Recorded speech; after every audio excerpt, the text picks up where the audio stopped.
Welcome everyone, and thank you for joining us for our third installment of Fast Five Questions with Jostin Leadership. Today we are joined by my mom, Liza Smitherman, Chief People Officer of Jostin Construction. Welcome to Fast Five. Thank you very much. I'm happy to be here. It's cool to have you. We're always going to start with a familial question. Yours is going to be about your grandchildren as well. How have your two young grandsons, 7 and 3, impacted your why? I have found that I have become a different person and evolved into a different person as a Gigi or a grandma versus being a parent. They also have allowed me to kind of tap into my chill. Yes. My ability to woosah, relax a little more, and that has been really great. You've been a force at Jostin Construction since day one.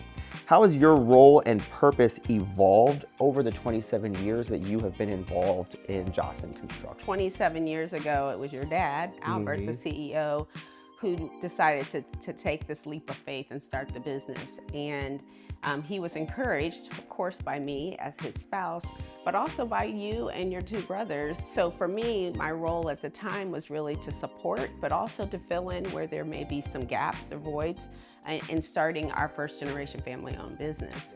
I also, got an advanced degree in the space around people and how I can support people. And so the evolution of my time at Jostin really went from filling in the gaps to helping to develop and grow our people. To that point, I think it's really important that people also know that that journey was not necessarily linear. Some folks do have that North Star. They know where they want to go. When I got into the business, I just knew I wanted to be here to help support our first generation family-owned business. I didn't know where that was going to go. I always say, enjoy the journey. Yes. Even when it gets tough, because that is part of the journey. It's not all linear. It's not going to always be perfect. And there's going to be some pain. What does creating and providing a diversity of opportunities for all mean to you personally? And how do you bring that to life across workforce development and the work that you do in that space? It's really about embracing and appreciating people's differences, recognizing that people have different experiences, they have different identities. When you harness all of that, when you recognize the value that comes from having all those diverse experiences, perspectives, identities, that can make life so much more fuller, richer, more meaningful. Diversity has become a little bit of a bad word. Exactly. Well, the folks who subscribe to that, go do you.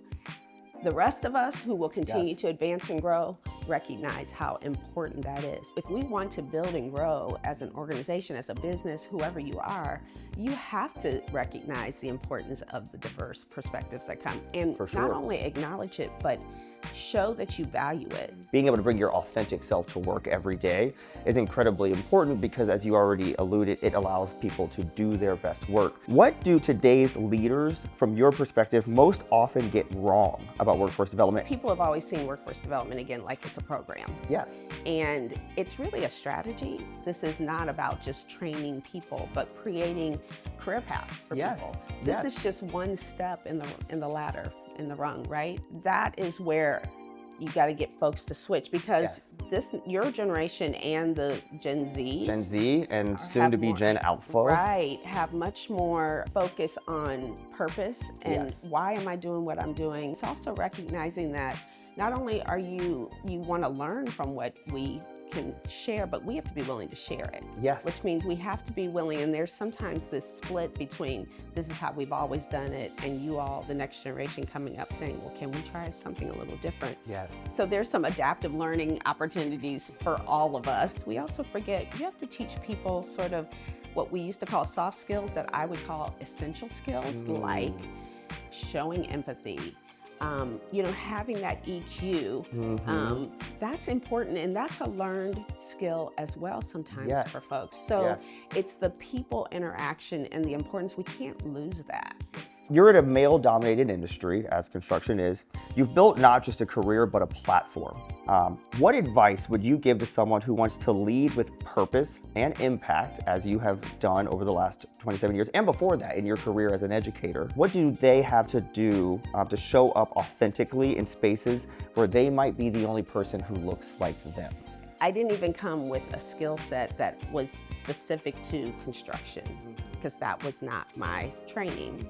So there was fear there, but there was also, but I belong here. I learned a lot because I knew if I want to reduce that and mitigate that fear and that insecurity, I have to then be willing to learn and develop myself.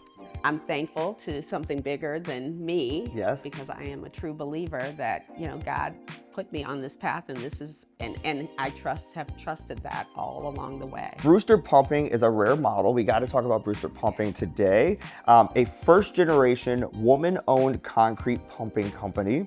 What motivated you to launch Brewster Pumping, and how do you approach business ownership maybe a little bit differently than a traditional model? Brewster is 20 years old this year. Congratulations. Thank you. Nobody does anything in a vacuum all by themselves. Agreed. So there were supports around me. And really the biggest support was your dad, my husband, the president, CEO of Jostin, because we had already started Jostin 7 years before we started Brewster Pumping. We did have some years of experience behind us. And at that point, we also had some mentorships in the community in our industry who were really, really impactful. So I would say that for me, running and supporting the folks who are part, I bring in the people, surround yourself Yes. with strong people who can do the work. I don't know everything.